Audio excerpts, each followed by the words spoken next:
What's good, y'all? It's Timmy Too Dope. Welcome back to the only hip-hop reaction channel on YouTube. Do me a favor though, just don't fact check that, cause today I'm gonna give y'all my reaction to the man that y'all just heard in the intro. I'm talking about Tobe Nwigwe, and I believe his wife Fat is featured on this one as well. The track and music video is called Undressing Criticism, and he drops it off as part of their Twisted Sunday series that I think they started about a year or two ago, but they had to put it on the back burner, put it on pause because of the tour, the album, the pandemic, having children, just general life, you know what I mean, getting in the way. But they bring it back finally now, and I believe last week they actually dropped off another video. But as far as this one goes, it's called Undressing Criticism because they're going to be addressing some criticism. People have been, relentless in the comments talking about they don't like the way that Tobe treats Fat. They don't like their love story of how they came to be. You know what I mean? People just generally being toxic and unpleasant online. So I believe that they're going to be addressing or undressing some of that criticism. I originally thought that this was going to be them talking about it for 4.5 minutes, but I heard a little 10-second snippet on Instagram, and turns out it's a whole ass track. So I'm excited to get into it. I'm gonna stop talking, get to reacting. This is Tobe Nwigwe, Undressing Criticism.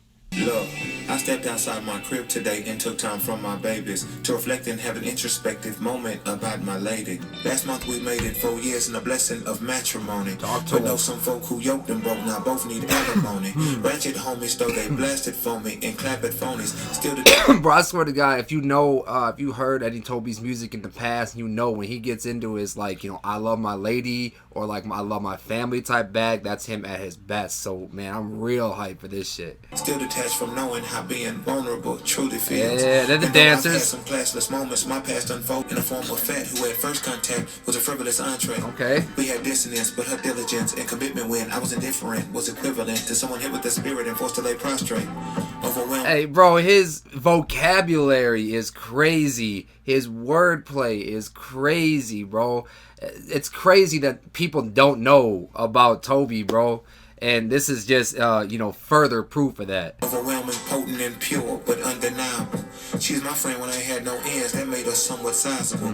Difference in how I would listen when she would express the intrinsic gem she saw within me that made me desirable to her. But I was sure it wasn't mutual. Hey, for context, I would definitely suggest finish watching this video, but after that, go back to I don't know what you'd have to type in, Twisted Sundays, love story, something like that, and just listen to them talk about how how they came together and shit.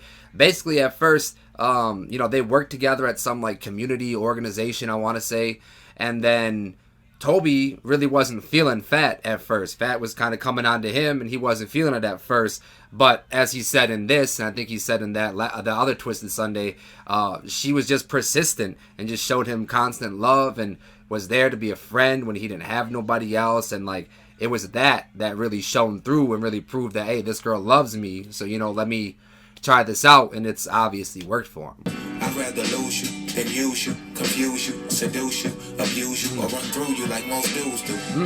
I told her clear as day, I don't want you. Damn. See? Okay, she looked at me and said, cool, my bad for pausing it. I'm not trying to get this, copyright claimed or anything. But, yeah, he was that blunt, and that's what a lot of people don't like about their love story and shit. He told her straight up, I don't want you. You know what I mean? But it worked out for him in the end. I told her clear as day, I don't want you. She looked at me and said, cool. Some people hear that and say, girl, what's wrong with you? And to that I say, hell, baby, what's wrong with you?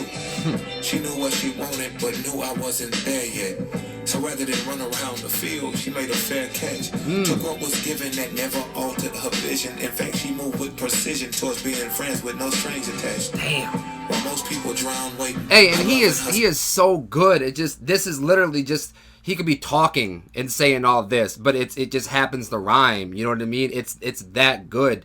It's just storytelling. In fact, she moved with precision towards being friends with no strings attached. While most people drown waiting, her love and her sound making decisions built the ground shaking foundation. So when I had my peace, I could place my feet on something concrete. The cost of love ain't cheap, it's steep. Unless you want something for the streets, well hell, then I can see and easily can see why I see these tweets. Okay. The reek of those who struggle with rejection. Okay, because it sounds like he's actually going to be addressing some of the comments, addressing some of the criticism now. That reek of those who struggle with rejection, though, they mask it by projecting false realities that they deem true.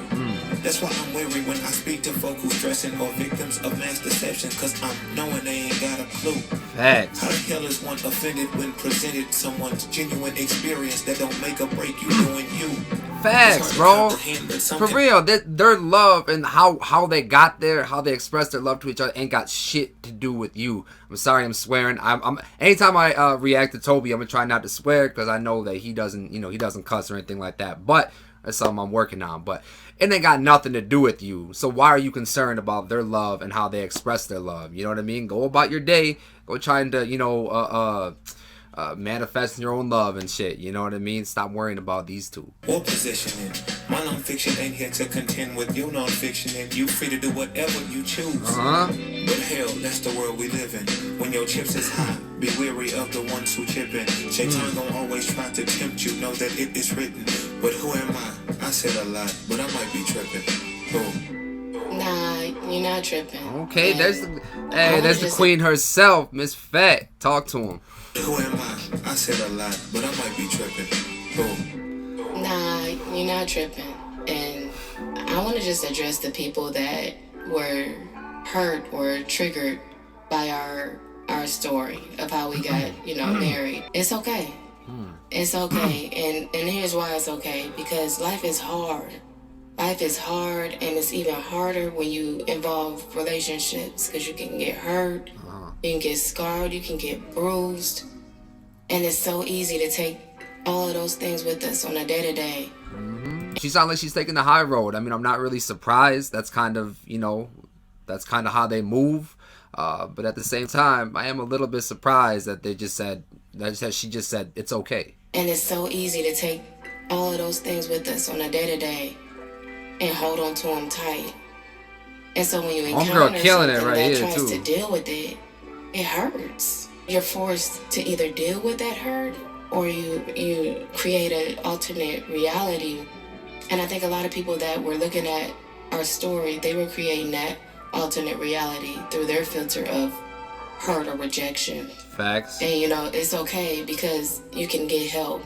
So that when you hear someone's origin story, you don't have that same response. You don't have to hear it and get angry or get mad or be triggered by it, because you can heal. You can heal from that hurt, and you can heal from that pain and that rejection. You deserve to heal. Hey, they say hurt people, and I think that was, the summary of what Fat was talking about there at the end. Tobe, at the beginning, wordplay crazy, vocabulary crazy, hella underrated, and it's insane to me that more people don't know about the gem that is Tobe Nwigwe.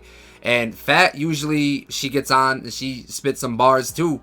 Last year, a couple years ago now, on Eat, the song Eat with Tobe had one of my favorite verses in the entire year, so she can definitely spit too, but chose not to right here. Wasn't any spoken word either. She was just talking to you. Kind of reminiscent of 1985 with J. Cole, how he's just talking to Lil Pump and the younger generation. Kind of reminiscent of that, like a big sister talking about, hey, like, it's okay, you can get help for this shit, you know what I mean? All that stems from rejection or, other things, other unresolved issues and shit. And she was just talking to you like a big sister. Very well spoken, very dope song at the beginning. Fat's part was, just brought it home. I'm gonna be back in this chair for Twisted Sundays every Sunday for as long as they keep this stuff going. I'm excited to see what's next. That's 2 dope on the dope scale, and that's all I got for today's video. If you're new to the channel, make sure you hit that sub to show some love.